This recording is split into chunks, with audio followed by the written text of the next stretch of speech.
Bapak Ibu, saya akan melanjutkan khotbah saya, kehendak Allah bagi kita. Yang keempat adalah bermisi. Tuhan menjadikan kita lanjut. Tuhan menjadikan kita untuk bermisi. Saya sudah jelaskan apa yang menjadi kehendak Allah bagi kita. Yang pertama adalah Tuhan mau kita menjadi anak Allah. Tuhan mau kita menjadi murid Tuhan. Tuhan mau kita menjadi kemuliaan Allah. Dan yang keempat pagi ini, Tuhan mau kita bermisi. Katakan amin. Tuhan mau kita bermisi. Saya akan tunjukkan beberapa ayat berkaitan dengan bermisi. Yohanes 17 ayat 18. Sama seperti engkau telah mengutus aku ke dalam dunia, demikian pula aku telah mengutus mereka ke dalam dunia. Bapa mengutus Yesus, Yesus mengutus kita, dan aku menguduskan diriku bagi mereka supaya mereka pun dikuduskan dalam kebenaran. Seperti Bapa mengutus Yesus untuk menyelamatkan orang berdosa, demikianlah sesungguhnya Yesus mengutus kita untuk membawa orang berdosa kepada Kristus.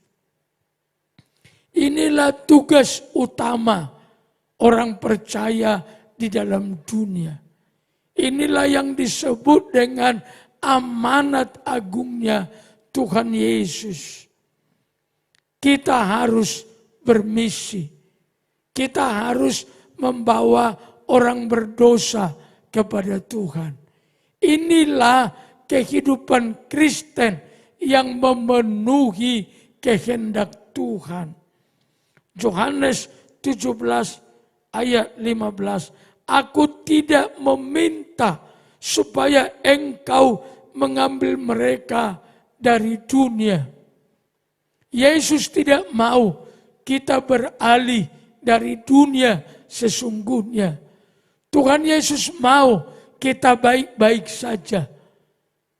Amin. Tuhan mau supaya kita sehat-sehat saja. Beliau berkata, aku tidak minta supaya engkau mengambil mereka dari dunia, tetapi supaya engkau melindungi mereka daripada yang jahat. Tuhan Yesus lebih dahulu menaruh keinginannya kepada Bapa supaya kita di dunia baik-baik saja, terlindung dari segala yang jahat, supaya kita melakukan pekerjaannya di muka bumi. Tidak ada untung kita diambil dari bumi.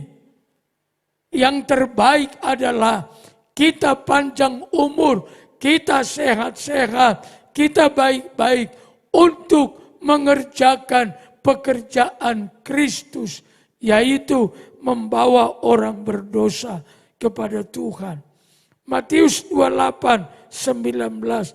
Karena itu pergilah, jadikanlah semua bangsa muridku dan baptislah mereka melakukan segala sesuatu yang telah kuperintahkan kepadamu, dan ketahuilah aku menyertai kamu senantiasa sampai kepada akhir zaman. Di Matius 28, setelah kebangkitannya, Yesus berkata, nanti setelah aku bangkit, kita akan bertemu di Galilea, di Bukit Zaitun. Tuhan Yesus mengumpulkan murid-muridnya setelah kebangkitannya. Dan untuk apa mereka Bukit Zaitun adalah untuk memberikan amanat ini, tugas ini, pergi jadikan semua bangsa muridku. Perkara yang pertama dilakukan Yesus setelah kebangkitannya adalah memberikan amanat ini kepada murid-murid di atas Bukit Zaitun. Sebab dia tahu tidak lama lagi dia akan naik ke sorga, kembali ke tempatnya semula sebelum dia diutus oleh Bapa yang di sorga.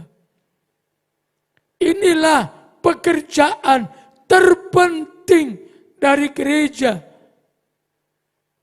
Yohanes 4:35, bukan kamu mengatakan 4 bulan lagi tibalah musim menuai, tetapi aku berkata kepadamu, lihatlah sekelilingmu, pandanglah ladang-ladang sudah menguning dan matang untuk dituai. Yesus mengingatkan murid-muridnya untuk menuai tidak perlu tunggu lebih lama. Sekaranglah waktunya, sebab ladang sudah menguning, siap untuk dituai. Ladang yang sudah menguning, kalau terlambat dituai, maka segera dia akan rontok dan tidak ada guna. Maka Yesus mengingatkan, jangan katakan 4 bulan lagi, sekaranglah waktunya. Waktu menuai tidak lama lagi. Kristus segera akan datang. Jangan tunda lagi mengingatkan anggota keluarga untuk sungguh-sungguh kepada Tuhan. Sebab Alkitab memberi peringatan. Pada waktu kedatangan Tuhan, tidak semua terangkat. Alkitab berkata, ada 2 orang di ladang, 1 terangkat, 1 tinggal. Ada 2 wanita sedang menggiling, 1 terangkat, 1 tinggal. Itu artinya apa? Tidak semua orang Kristen yang terangkat pada waktu Tuhan datang. Maka perlu memperhatikan ini supaya semua kita terangkat pada waktu Tuhan Yesus datang dalam kemuliaannya. Jangan menunda-nunda bagaimana anggota keluarga kita. Jangan biarkan mereka asal saja sudah Kristen. Kita harus pastikan mereka berada dalam pengajaran-pengajaran Alkitab. Pemberitaan firman yang sejati adalah menyampaikan Alkitab.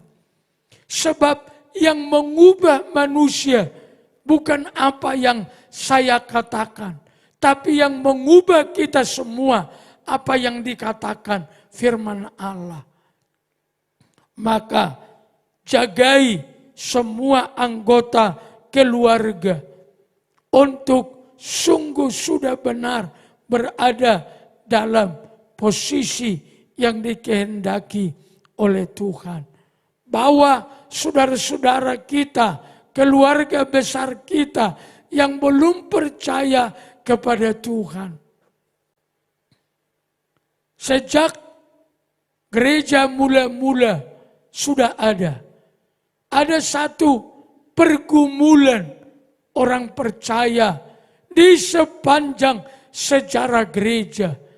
Ialah kurang berani bersaksi. Nanti kita akan baca ayatnya. Ada satu kondisi yang mempengaruhi semua orang percaya di segala zaman. Ada ketakutan, ada rasa sungkan, ada keraguan-raguan kalau bersaksi tentang Yesus.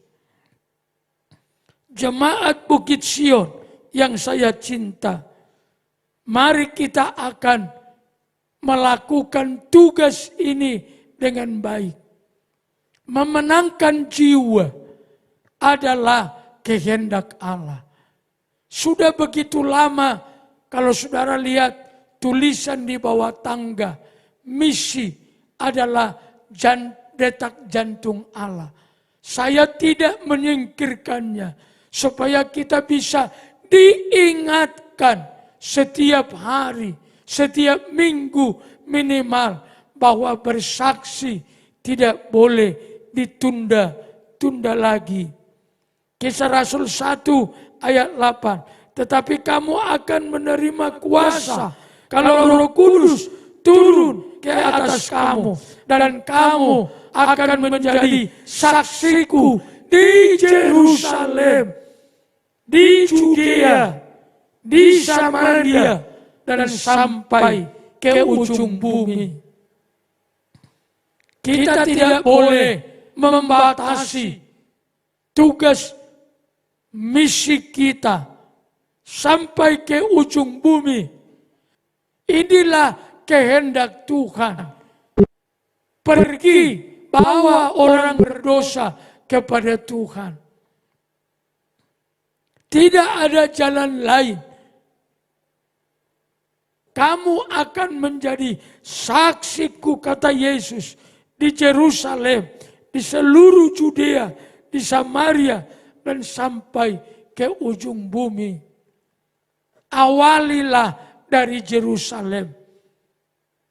Kita harus punya visi bahwa kita harus membawa orang berdosa kepada Tuhan. Visi ini tidak boleh berhenti di dalam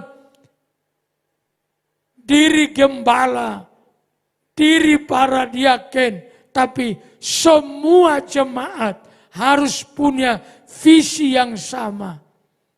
Jangan puas menjadi orang Kristen sebelum engkau membawa jiwa kepada Tuhan. Lukas 19 menegaskan ayat 10, sebab anak manusia datang untuk mencari dan menyelamatkan yang hilang. Tujuan Yesus yang terutama ke bumi adalah menyelamatkan dan mencari yang hilang. Fokus ibadah haruslah Tuhan, karena Dia datang untuk mencari dan menyelamatkan yang hilang. Satu kali Yesus mengatakan demikian kepada murid-muridnya di Yohanes 4 ayat 34. Kata Yesus kepada mereka, makananku ialah melakukan kehendak Dia yang mengutus aku dan menyelesaikan pekerjaannya.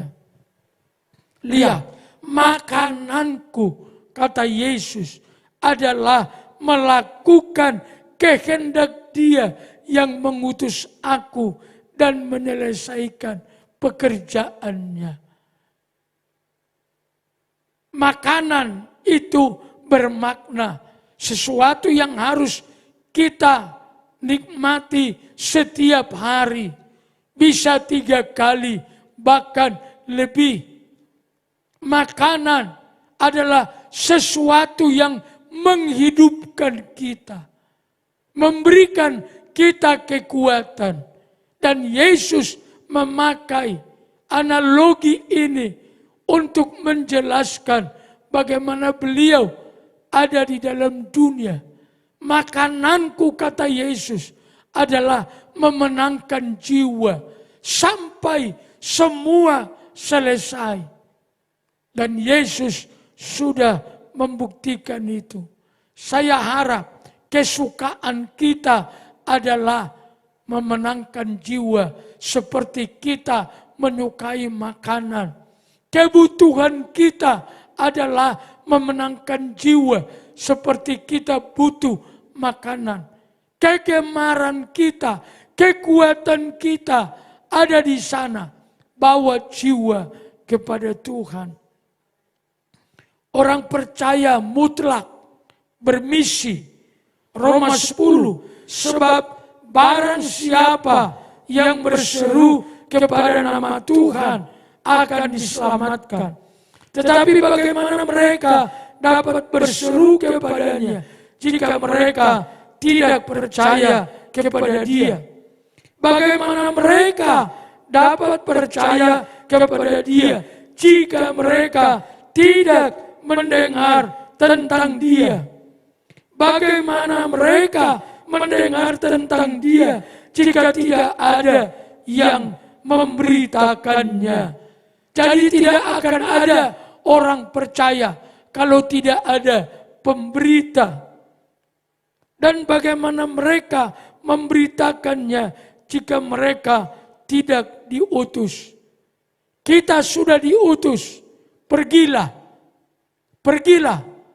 ke tetanggamu, kepada saudaramu, kepada orang yang kau kenal, kepada siapa yang kau digerakkan untuk memberitakan Injil, lakukanlah. Mutlak bagi orang percaya memberitakan Injil. Sebab tidak akan ada orang dapat berseru sebelum mereka percaya. Tidak akan ada orang percaya sebelum mereka mendengar. Tidak ada orang yang bisa mendengar kalau tidak ada yang memberitakannya. Maka kekasih-kekasih Tuhan, saudara-saudara adalah orang-orang yang setia kepada Tuhan. Saya tahu persis saudara adalah orang-orang yang mengasihi Tuhan. Lakukanlah tugas ini. Maka hidupmu semakin berkenan di mata Tuhan. Bermisi artinya memberitakan Injil. Memberitakan Injil artinya menceritakan Yesus kepada orang. Kita tidak boleh terpaku. Kita menjadi saksi melalui kehidupan. Ya, itu wajib.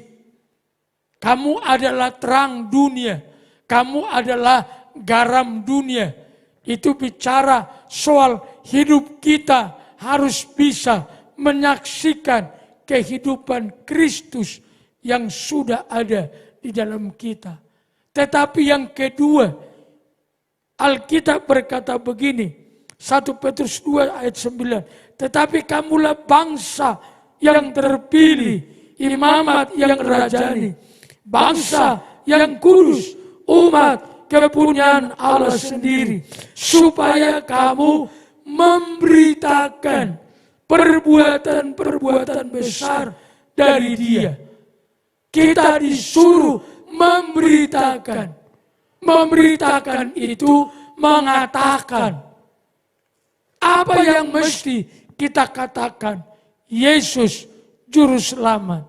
Kalau engkau tidak tahu banyak Alkitab, cukup berkata dengan sederhana, Mbak, Mas, Bapak, Ibu, apakah engkau sudah pernah dengar nama Yesus? Itu saja. Apakah engkau sudah pernah dengar nama Yesus? Kalau Roh Tuhan mencipta situasinya untuk lanjut bersaksi, jelaskanlah apa yang kau tahu. Tapi kalau Roh Tuhan tidak mengubah situasinya, cukup hanya ditanya, ya sudah selesai, jangan lanjutkan.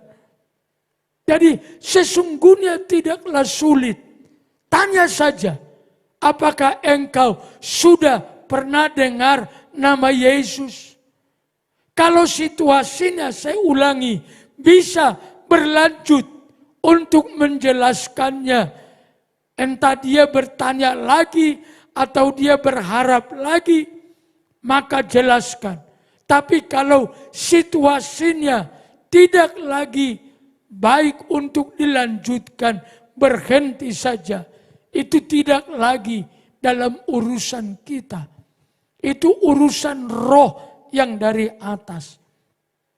Seperti testimoni Dr. Win R di dalam buku ini, dia berkata begini, salah satu cara memenangkan jiwa yang relatif lebih mudah, dia berkata begini, sebuah gereja yang kehadiran anggotanya tiap minggu 100 orang, sedikitnya tamu yang hadir dalam gereja itu haruslah ada 5 orang minimal, supaya mereka dapat bertumbuh dengan baik.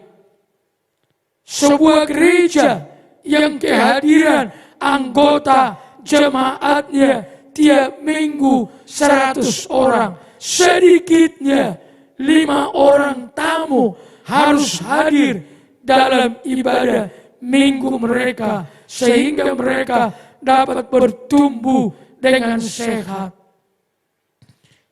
Dr. Wirnar, ahli pertumbuhan gereja, bilang itu cara termudah untuk memenangkan jiwa. Bawa orang ke gereja, ajak mereka ikut kebaktian. Maka kita diajarin Alkitab untuk bikin kelompok doa. Teman-teman kita menyebutnya kelompok sel. Karena ada banyak orang lebih mudah diajak hadir di kelompok sel atau kelompok doa ketimbang ke gereja. Saudara-saudara, kita mesti kerja terus buat Tuhan. Ini kehendak Tuhan. Ini kehendak Tuhan. Kita tidak boleh asik sendiri dengan kekristenan kita.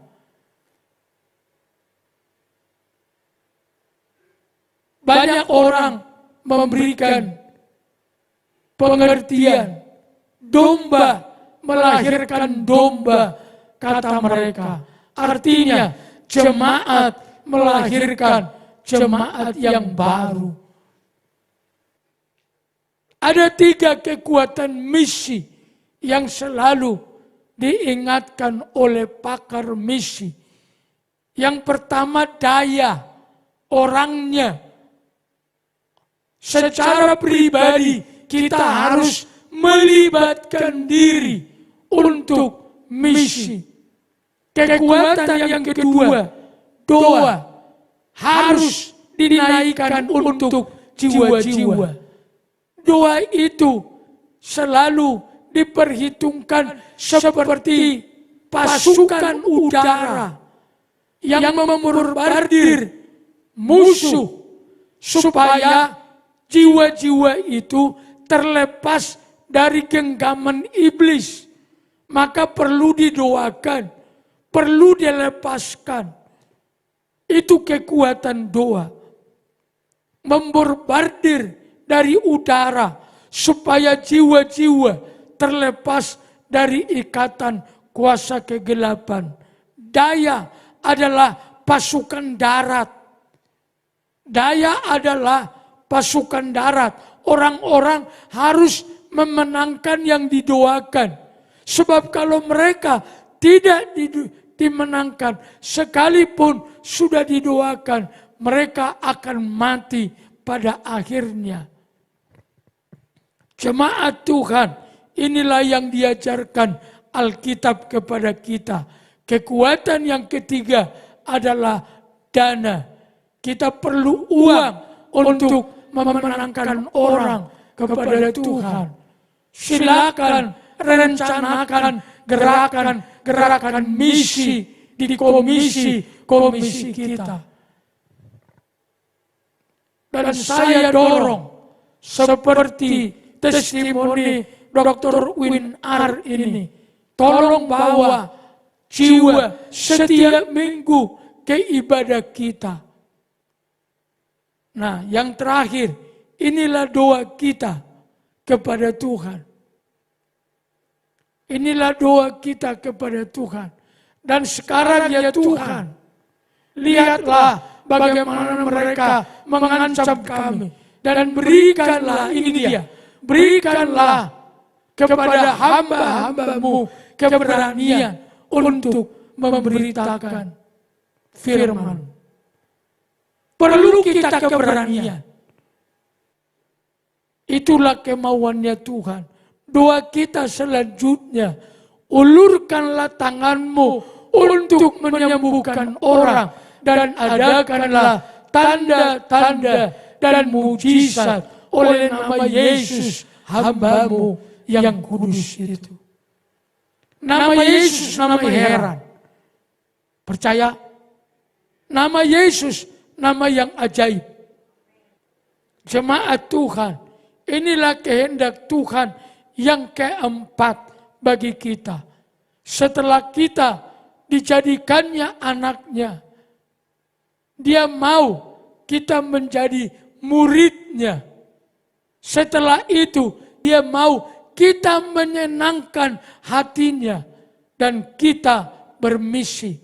Masih ada 2 lagi khotbah saya tentang pokok kehendak Allah bagi kita. Berpikirlah untuk tetap setia untuk 2-3 minggu sampai engkau mendengar lengkap kebenaran ini. Saya bangga melihat saudara-saudara semakin setia kepada Tuhan. Saya bangga melihat pelayanan kita semakin baik. Terima kasih buat setiap pengabdian. Walaupun tentu masih ada bagian-bagian yang perlu kita perbaiki. Tapi sampai di sini sudah semakin baik. Marilah kita terus makin setia kepada Tuhan. Berkatnya pasti turun di atas setiap orang yang setia. Saya pernah berkata, Tuhan itu adil. Setuju ya? Tuhan adil. Tidak mungkin sama berkat orang yang setia dengan orang yang tidak setia. Guru di sekolah saja tahu memberi nilai yang adil kepada murid yang rajin dengan murid yang malas. Orang yang suka bekerja keras dengan orang yang leta-lete. Tuhan pasti tahu memberikan upahnya dengan adil. Maka tetaplah setia. Tuhan akan memberikan engkau upah yang tepat. Tuhanmu, Tuhan yang adil. Tuhan kita, Tuhan yang adil. Percayalah, kesetiaanmu diperhitungkan oleh Tuhan. Pengorbananmu, kalau kau bawa jiwa, diperhitungkan oleh Tuhan. Karena itulah pekerjaan Dia. Itulah tujuan Dia datang. Maka bawalah jiwa setiap minggu beribadah kepada Tuhan. Tuhan memberkati kita semua.